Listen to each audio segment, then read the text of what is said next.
Broadcasting live from Judy Greer's Christmas sweater, this is Pop Culture Reference, your one-stop reference for all things pop culture. I'm one of your hosts, Seamus Connolly. And I'm Garrett Strother. And this week we got another pretty light news week, but in our main segment we're going to be discussing the absolutely brand spanking new Halloween Kills that just came out this morning as of recording, last night as of recording. We caught up on the original and the 2018 sequel, which neither of us had seen, and I'm real excited to talk about this one, regardless of the quality that we'll get into later. Yeah, but first we've got some news. One piece of news, to be precise. Will Poulter has joined the cast of Guardians of the Galaxy Volume 3 as the much-coveted role of Adam Warlock. In honestly a hilarious, maybe power move by James Gunn to just drop that info on Twitter out of nowhere. Well, it's because I think it leaked, and then he was like, well, yeah, I won't lie to you guys. I didn't hear that leak. I was blindsided when I saw the official news. Will Poulter is a good actor, and I think a lot of people are dunking on him because it's like, oh, the guy with the eyebrows, he looks like Sid from Toy Story. Oh my god, he kind of does look like Sid. And he's probably going to get Marvel ripped for this. Which, I don't condone that, but it is what it is. And what do you mean you don't condone that? I just think it's stupid. I have a whole... we could get into this another time, Seamus, but I have a whole thing about how I think it's ridiculous how ripped every single... Paul Rudd doesn't need to have an 8-pack. It's just... he doesn't. Yeah, I guess. I feel like Paul Rudd's always been fit, though. I mean, if you want to... There's a difference between, like, fit and, like, what they're doing in those movies, you know? And I know the 80s had the same thing. It's not anything new or specific to Marvel. But, I mean, at least in the 80s you had, like, John Rambo and Arnie, but you also had, like, dad bod Bruce Willis, you know? Dad bod Kurt Russell for a lot of them. Yes. That's like, he's got the perfect, like, middle ground, I would say, because he's still got, like, kind of muscles, but when he puts on, like, a tight tank top in every role he plays, you can kind of see the gut. He has a body that looks like a real person. Yeah, that's what it is. Wow. You heard it here first, folks. It's crazy. But back to Will Poulter, I would also always, dog him for his eyebrows, but in the last, like, 3 things that I've seen him in, he's been kind of incredible, so I'm very excited for this. I think this is an example of people don't know how acting works. Yeah. Of that, I'm not saying he's going to be perfect for the role, or he's going to do an amazing job or anything like that, but I think he has the capacity to be good for the role and do an amazing job, you know? For sure. And I actually just serendipitously rewatched Guardians 2 like last week, and a lot of the stuff with the I forget what the gold people are called. The Sovereign. I've seen that movie a lot of times. They're weird, they're whatever they make in a weird incubation pod that's going to be their, like, I guess, vengeful savior. Adam Warlock is supposedly going to kill the Guardians of the Galaxy whenever he gets out of that little pod, right? Yeah, and I think a lot of people are kind of expecting him to do a turn where he, like, befriends the Guardians. And they could do that, I guess, but they don't necessarily have to. I think everybody's just so caught up on the fact that in the comics, he's the one that wields the Infinity Gauntlet. Like... Oh, he does? Yeah, he's the one who comes in and really saves the day in Infinity War, or whatever they call that in that. No kidding. In the comics, I can't remember now. I know incredibly little about Adam Warlock in general, even after that big reveal way back in 2016 that Guardians 2 came out. 2015, I think, maybe even. Oh, wow. So long ago. Doing my bare minimum research, it was still just like I kind of wanted to wait. In my mind, I was like, oh yeah, they'll bring in this Adam Warlock guy soon enough. It's been 8 years or whatever. But, I'm excited to see what weird stuff they could do with him. If they're gonna do some Infinity stuff. I know they're kind of done with the Infinity Stones and all that because of Loki. They kind of put the kibosh on those stones now, but I don't know, maybe he could be more of a fun counterpart to the Guardians that'll last longer than a movie. not necessarily making him like part of the crew or whatever, since they have Thor now or whatever. But I mean, this is also the finale of the Guardians story, and I think more than other third movies in a Marvel trilogy, this will actually probably be a conclusion to the story that's been being told over the course of the first two Guardians movies. I think there's going to be less Thor in it than they're probably advertising there will be. I think there's probably going to be, Adam is going to play more of a thematic role, probably similar to like an Ego in Guardians 2, than like a huge universe-shattering, Thanos-type role. Well, either way, like you were saying, I have full faith in Will Poulter as an actor in general, and personally, I don't mind if he gets super ripped, because I think people need to stop bagging on those eyebrows. He needs to be like ripped eyebrows guy. You hear about like what happened with Kumail, and he was like, "Oh, it was great for like 2 months," and then now there's all this pressure, and anytime I gain weight back, they're like, "Oh, Kumail's going back to pre-Marvel Kumail," and all this. God. It just sucks. That sucks, Yeah, that's pretty terrible, I'll say that. And I love Kumail Nanjiani, and he can look however he wants. Yeah, exactly. I mean, honestly, he's one of the people, especially in Eternals, that I'm like, where I look at him and I kind of praise that Marvelization, like that Chris Pratt syndrome of like schlubby dork to absolutely ripped Adonis body. But I didn't hear that he was kind of struggling with that. That makes me feel a lot worse about kind of being all in on jacked Kumail. Anything else to say about Adam Warlock, Seamus? I guess not. Like I said, I've got such a small understanding in the comics, and I have no idea what they're really going to do in the MCU right now. So I'm just kind of looking forward to Guardians 3. I know that's coming up closer than I could probably comprehend. I think it's about to start shooting. I think you've got a little bit of time. Oh, good. Because yeah, these.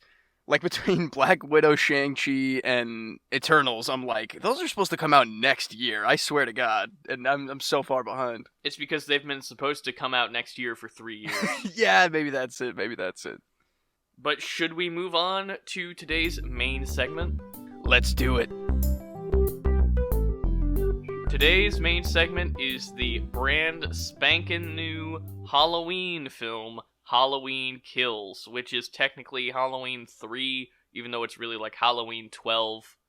Oh, what a film, Garrett. Did you enjoy watching this in the middle of the damn night? Was it worth it to you? Not even a little bit, Seamus. I would way rather be sleeping right now. Or not right now, but I would way rather be sleeping at 1 a.m. last night when I was still watching this movie. Yeah, I would have traded that watch time for some sleep. It was like... And also considering me and you, we sat down together and we watched the original 1978 John Carpenter Halloween, which is always a blast.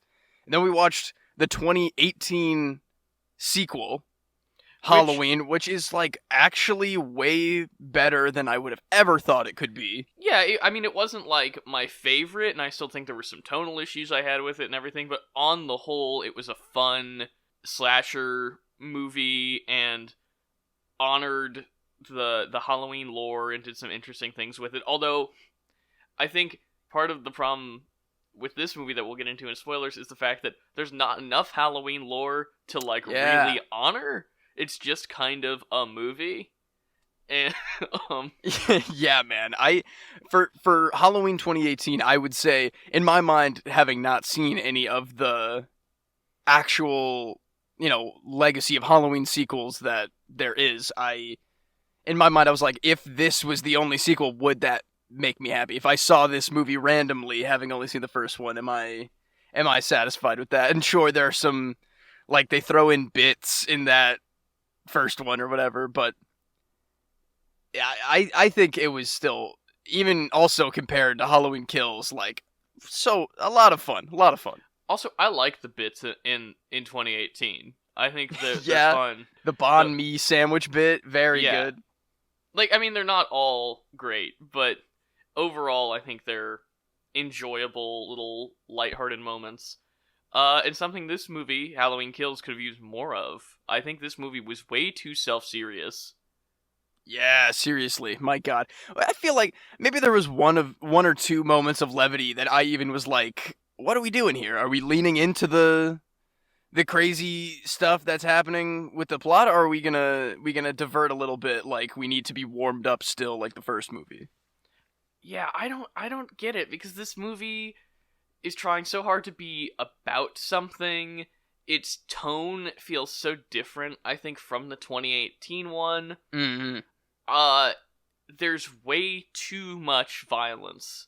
And I sound like an old man, but it's just way too violent. It becomes not scary. Higher body count does not equal more scary. And yeah, especially in a horror movie like this, where darkness and being alone are like a big psychological factor. A lot of the things in this new movie are in full brightness in a crowd of people, where like any of the mystery or suspense is fully just sucked out of it because of the way it's shot and shown. I just don't think that I'm interested in this movie's interpretation of the Halloween story. I don't like how forcefully invested in the previous movies and making connections to the previous movies it is. There are some parts of it I liked. I liked the inclusion of Anthony Michael Hall's character Tommy. I thought that was fun. I liked bringing back some of the original cast members, but I mentioned this before the show. Every single, like, background character in Halloween 2018 gets, like, full storylines in this movie.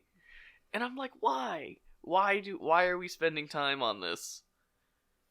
Yeah, in this version of Haddonfield, I feel like we care about a very select few characters. And I know it's supposed to be like a living town that is all affected by what Michael Myers has done and what, the effects of that lingering through generations, but I don't care about some of them, and they don't put in the work to allow us to care about them past, like, oh, they live in Michael Myers town, we better hope they don't get their head cut off or whatever.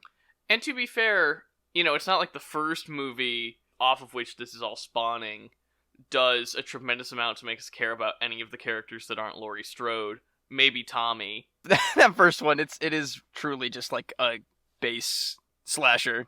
I want to jump into spoilers as soon as we can, just because I want to just shout out the things that are insane about this new movie. I agree, but to recap, if you are my parents and saw the trailers for this movie and were interested in seeing this movie and we're going to catch up on the Halloween franchise in order to see this movie, do not. I second that.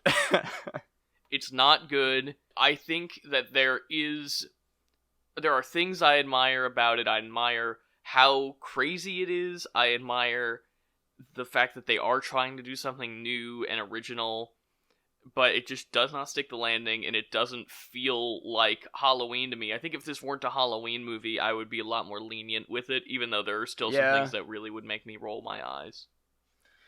Yeah, I would say that there's some good moments that I didn't hate, but overall I thought that the drop off between 2018 and now, I thought with this movie taking place like the second the first one ends, I thought that there was going to be a little bit more cohesion between the two, a little bit more like osmosis, that I cared about that 2018 one more than this one, and they were going to try to carry it over. But it seems like they had ideas for 2018, and they were like, well, we'll just make a movie that takes place pretty much at the exact same time for all of our ideas that never made it on the page. And I don't know, it doesn't quite stick together as cleanly as I'd like. My hot take on this is this trilogy of movies is one movie split across 3 movies, and that there's just not enough story to go around. Oh yeah, this one is just the filler to get from Halloween to Halloween Ends. They couldn't make Halloween and the next movie's called Halloween Ends. You need a trilogy. This one does feel like filler, though. It certainly is a middle chapter. Gosh, yeah. Alright, let's talk spoilers, Seamus. Official spoiler warning for Halloween Kills, Halloween 2018, and Halloween 1978. This is a middle chapter with a firefighter massacre that I thought they were gonna really hold their own against Michael Myers a little more. I hated that scene. That was like the scene where immediately this movie lost me. I know, it's because bad. I was actually really into the beginning in the flashback. I thought that was awesome. Oh, they yeah, go back to 1978, and you see the guy who looks like Matthew Modine from Kong Skull Island there, and he's he's the young cop who is somehow still alive after getting stabbed through the neck like an hour before. Yeah, a lot of people get pretty grievously wounded that kind of just walk it off who aren't Michael Myers for some reason, but... Maybe everybody's stem cells in this Halloween universe are just heightened. Everyone's in Haddonfield is the brother or sister of Michael Myers, and they have Myers genes that let them not die. But I liked that opening with Jim Cummings, and I should look up the other guy's name because I just always call him the guy that looks like Matthew Modine. Yeah. His name is Thomas Mann. Good on you, Thomas Mann. He's a good actor. I like him in everything I see him in. And I will agree that, like, these flashback sequences are definitely some of the more fun stuff in this movie. I feel like there's a lot of hospital things that are bizarre to me. The chanting. I know it's supposed to be like, let's be a mob or whatever, but just the way everything happened seems so strange. We'll get into that. I do want to finish the firefighter discussion. Oh, yeah. I thought he was going to turn into John Wick in that moment, too. I thought he was going to get fast all of a sudden. He does, really. Like, I mean, he's like slow lumbering John Wick, which is, I guess, makes sense. But he is still moving sprier than Michael Myers usually does. Yeah, that's true. And I think my disconnect is not that the things Michael Myers is doing aren't necessarily in character, but the fact that we're being shown them feels very unfaithful to the way that the original is portraying him.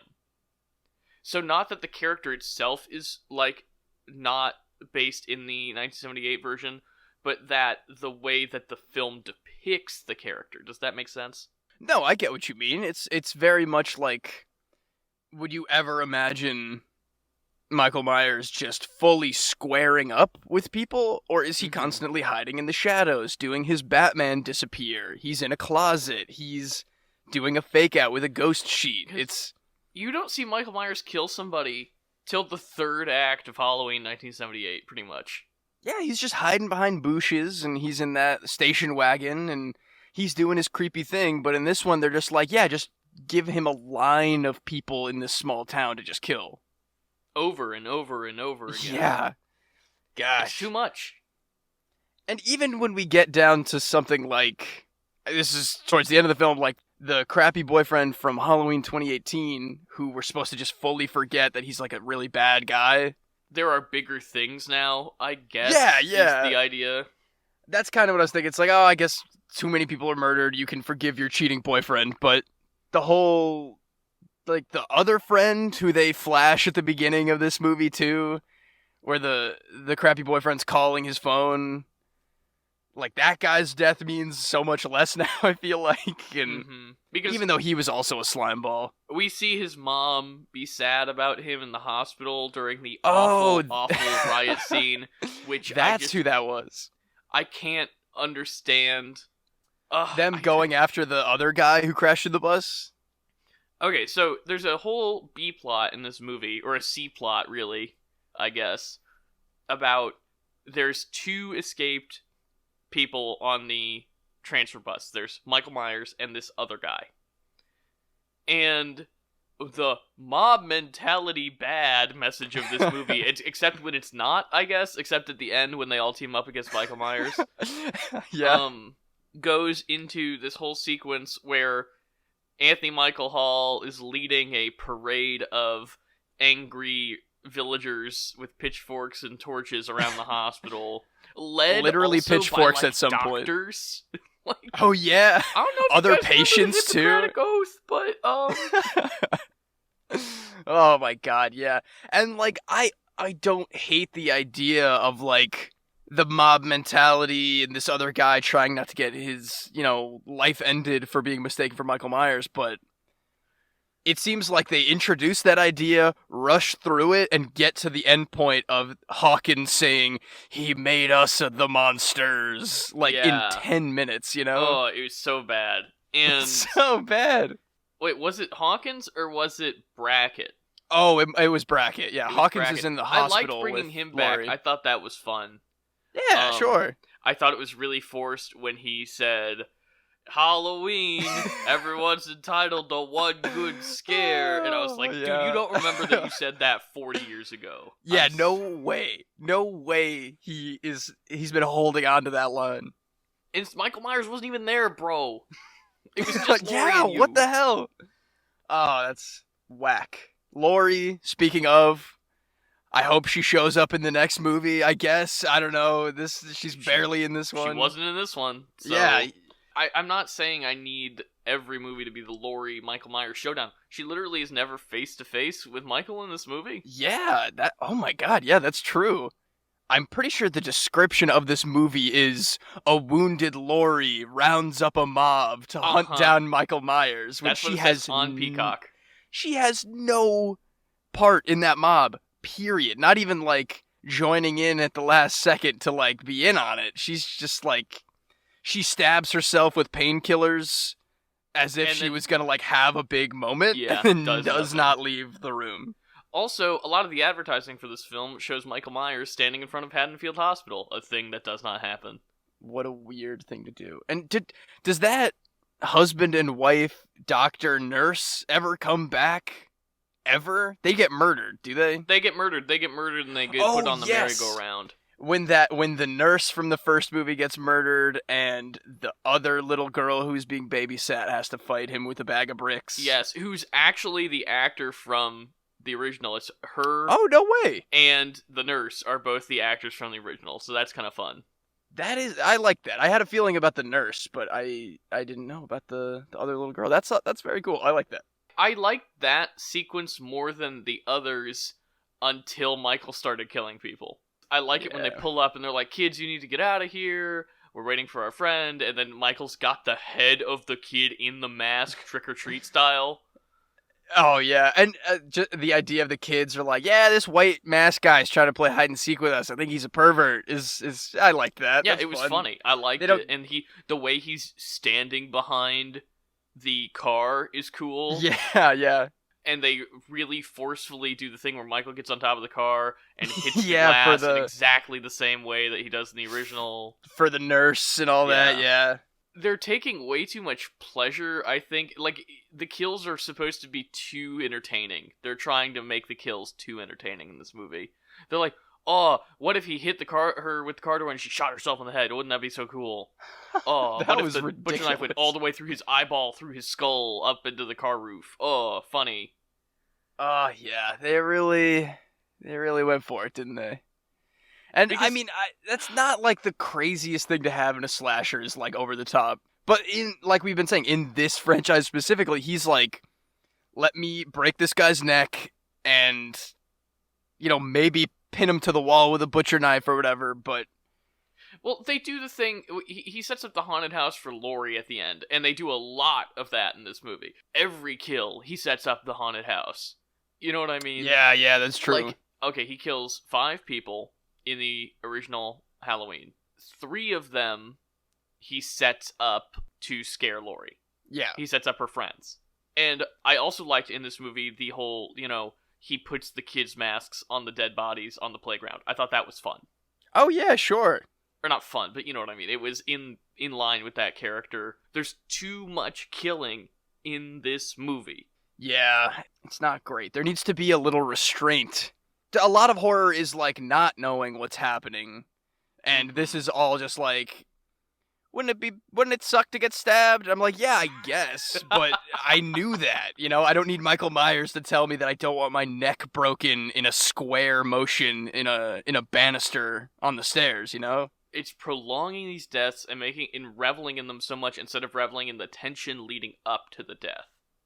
Because, yeah, the dad of the boyfriend, Lonnie, who we thought was a great throwaway Easter egg mention in 2018, who is now a full character. I actually do, of all of the stupid, callbacks that this movie does, the idea of Lonnie having to go into the Myers house, I actually do like.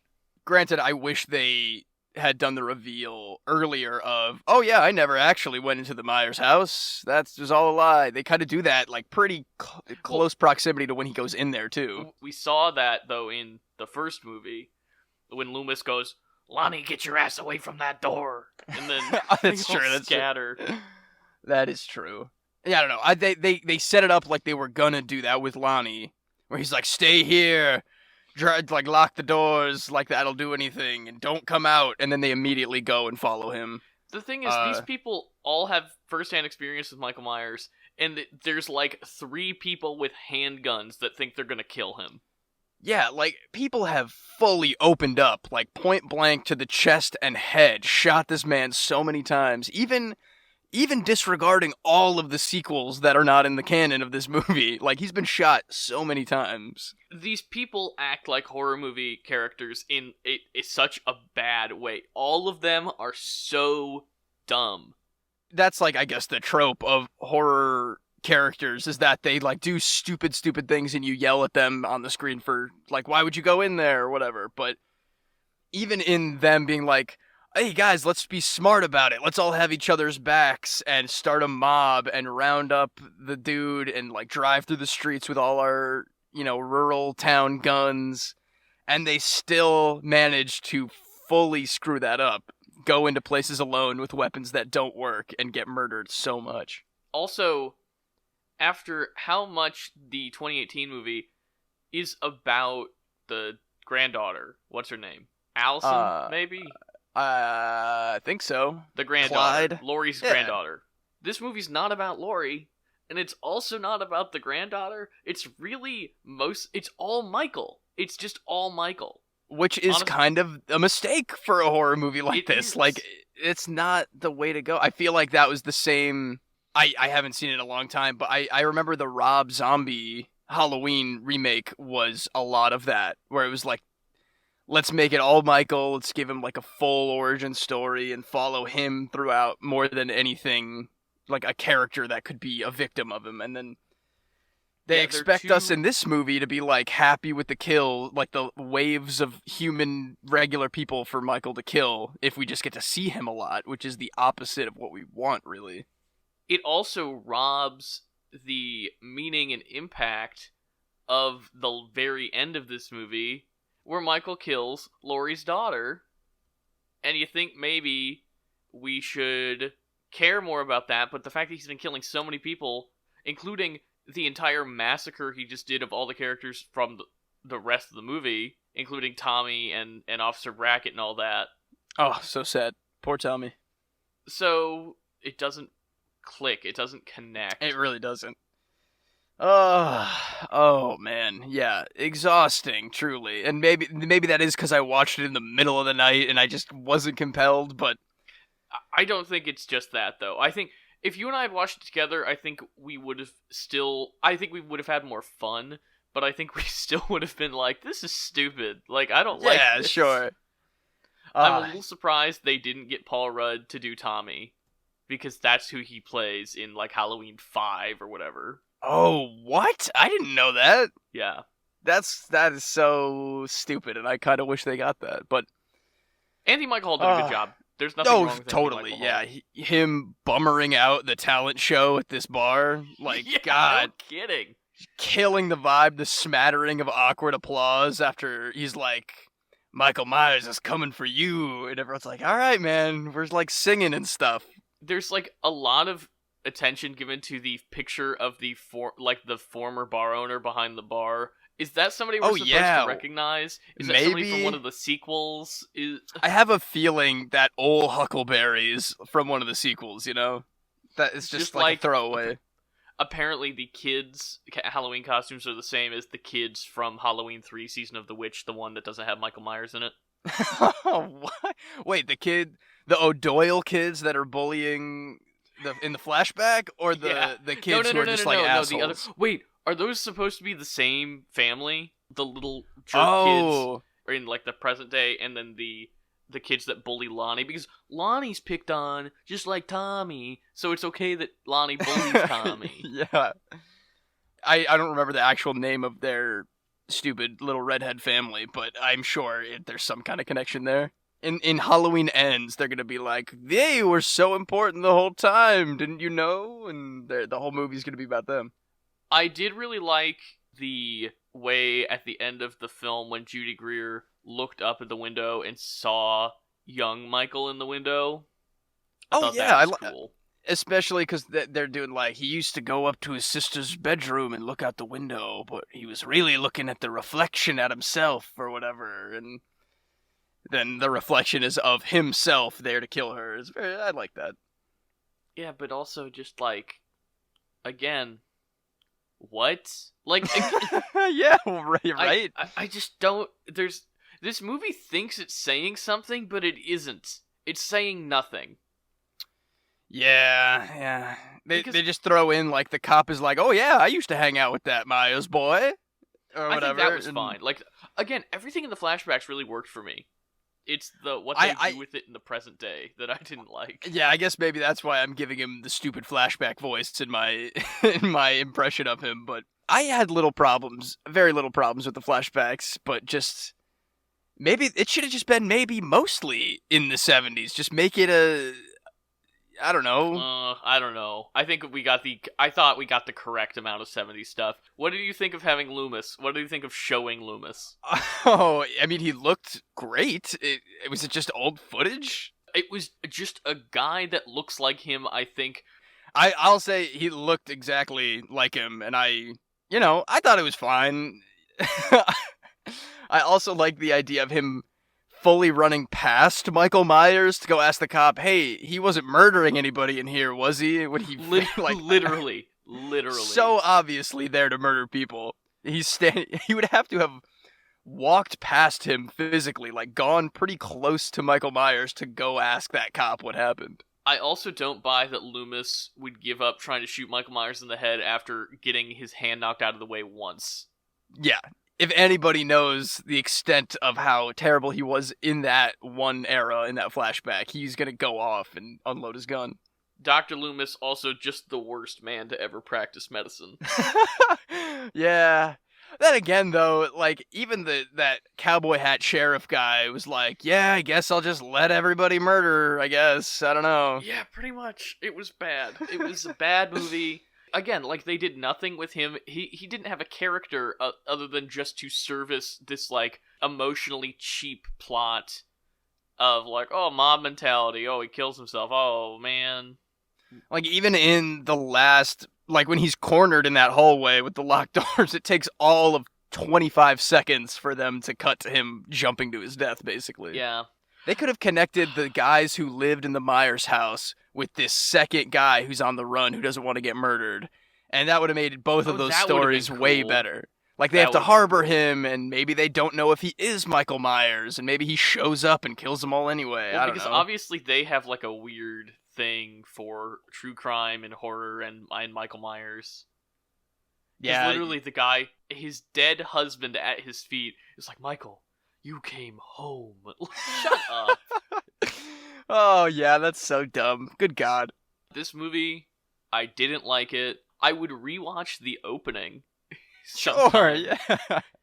I won't be rewatching this one for Halloween Ends. I could maybe watch 2018 again, because that was pretty solid, but I'm not coming back to this. We are only a year off from Halloween Ends, so it's not like we're gonna have to remember, it's that. We're not gonna have to try that hard to remember what happened. Yeah, that's very true. And plus, nothing did happen. Everybody died except for the granddaughter. Yeah, and Laurie, and that's the only two characters that we need to really care about. Although the cop made it out, the cop who seemed so dead in 2018. Oh yeah, I guess he's just chilling in the room with Laurie, huh? Yeah, talking about how they used to kiss or whatever. Oh yeah, that was strange, but I didn't mind giving Laurie a little bit of humanity. No, yeah, that's fine. But yeah, let's get out of here. Yeah, we've said what we need to. It's not great. I hope we get back to jack-o'-lantern decapitation stuff, which, I mean, I guess they flashed that on screen in this movie, but that doesn't count. They need something of that caliber of me to say, like, all right, okay. That's the difference. In this movie, they would have shown him, okay, now I gotta cut off the guy's head. I'm gonna put the flashlight up there. Yeah. That's the problem with these movies, or this movie specifically, is that they're, again, way too focused on Michael, showing his minutia, showing what happens with him. Bad movie. We actually get to, real quick before we move on, we get to see him scurry on screen in full camera, which was bizarre to see, but I guess makes sense. I hated it. Again, like, why? He should be looming. He needs to do the Batman thing, damn it. They don't even really do a lot of looming. It's just mostly him killing. Yeah, what a movie. What a shame. What a shame. And with that downer of an ending for our main segment, why don't we move on to our pop culture reference this week? Today's pop culture reference is the Halloween franchise continuity. The Halloween franchise is one of the longest-running film franchises in history, dating all the way back to the 1978 original. There were 8 sequels to the original, with Halloween 3, Season of the Witch, not following the same story or in any way Michael Myers. During several points throughout the original sequel run, films opted to ignore one or several of the preceding chapters, creating a confusing and convoluted continuity. Then, in 2007, Rob Zombie rebooted the franchise from a remake of the original film, spawning only one additional sequel before being shut down. Then, in 2018, Halloween superfan and famous comedian Danny McBride helped write a sequel to the original 1978 Halloween, which disregarded all canonical sequels, and somehow came full circle on bad horror sequels by continuing forward through the next and final film, Halloween Ends. We've talked a little bit about potentially maybe doing all the original Halloween movies as a marathon a la our Fast and the Furious style one. And I think it could be a lot of fun, and I think we'd probably have more fun, honestly, than we did watching Halloween Kills. Yeah, I would be 100% in for that. Not only for the, I'm sure, insanity that they get up to around, past the second movie, my God. But also, I have been fascinated by Season of the Witch since I heard about it, and just the fact that it's such a famous franchise, even at the time, for having been the third one, to just fully left turn try out an anthology. I would be very excited for that. I mean, that's a pretty simple little pop culture reference, just the fact that Halloween doesn't seem to have its continuity together at all. Yeah, and as we were alluding to in our main segment, there very well could have been a lot of references to this other canon with these sequels sprinkled into the new stuff just for flavor or for, Easter eggs, but Halloween Kills was all for the fans. That was very evident of, like, every little character from the first movie gets a whole thing. Yeah. Like, I don't think there's a named character that wasn't brought up in Halloween Kills. Oh, man. Well, if we ever do go down the rabbit hole and do a marathon, I think it would be interesting to see where Halloween Kills falls on that list, because I am going to go ahead and guess that it's not in the top 3. I'm also going to go ahead and guess it's not in the bottom 3. So, but shall we save the rec center, Seamus? We shall. Now it's time to Save the Rec Center, where we give you our weekly recommendations. This week, I'm starting us off with a little bit of a variation. I've been going hard on the video games for the last couple weeks for my rec center, but this past week I read the entire run of Tom King's Vision comic run, about 12 issues long. Came out in 2015. It is honestly incredible. It is one of the creepiest, even for me trying to avoid, or not necessarily avoid, but not leaning in as hard on the spooky Halloween stuff, it is one of the creepiest comic books I have ever written. Written? You wrote the Vision comic? No! It is one of the creepiest comic books I have ever read, just in terms of its Vision building his own synthezoid family to live with, because he is a sad robot man.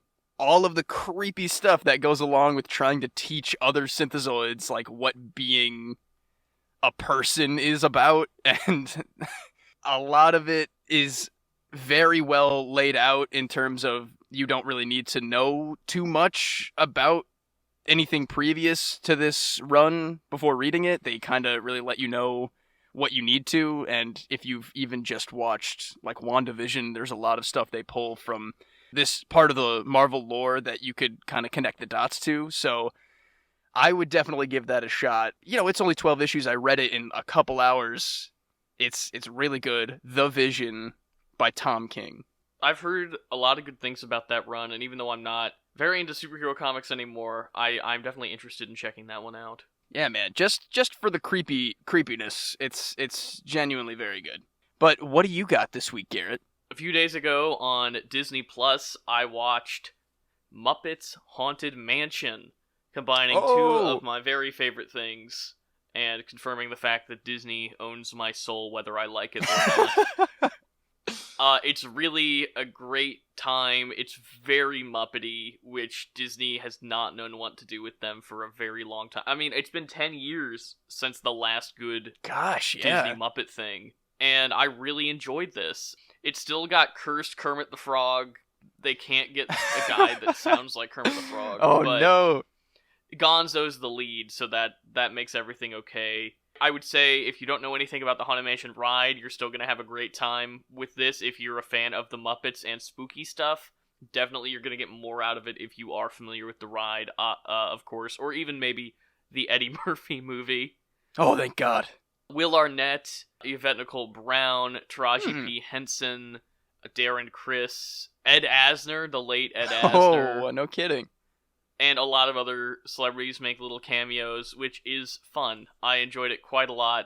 There were definitely some things that they could have leaned into that were more Haunted Mansion-y, but overall, as a fan of both of those things, I really enjoyed it. Yeah, man, that sounds like a lot of fun. I love the Muppets. I have seen the Eddie Murphy movie. I have Disney Plus. I think that's on my list this weekend. It's like 50 minutes, maybe 45 minutes. Nice. And so it would be a nice little appetizer for, I think, if you're going to watch an actually scary movie afterwards. That actually sounds like really good. Or maybe like a cool down after you see something real nasty, too. After you watch Michael Myers put light bulbs through people's throats, and you're like, maybe not. Oh, I kind of loved that kill, just because of how disgusting it was, if I'm being honest. But... Oh, yes. But yeah, Muppets Haunted Mansion. I'll definitely check that out, man. That wraps us up for this week's episode of Pop Culture Reference. If you want to reach the show, you can tweet us at PCR_podcast. Find us at PCR_podcast on Instagram and TikTok. Email us at popculturereferencepod@gmail.com. Like us on Facebook. Subscribe to us on YouTube. Give us a like, review, rating, whatever platform you're listening on. Follow me at Strother Garrett on Twitter. And I'm at Walk of Seamus on Twitter. Next week, we're going to be covering Denis Villeneuve's Dune, a movie that seems like it's been coming out for 10 years. I am ecstatic. It's going to be wild. Yeah, I'm looking forward to it. Probably going to watch it on HBO Max, but maybe you and I will find some time to go over to a multiplex, or maybe they'll play it at a closer theater. Who knows? We'll plan it out. We'll get the experience. But it is streaming same day on HBO Max if you wanna watch it that way. Right on. But with that, I think we're out of here. Adios, amigos.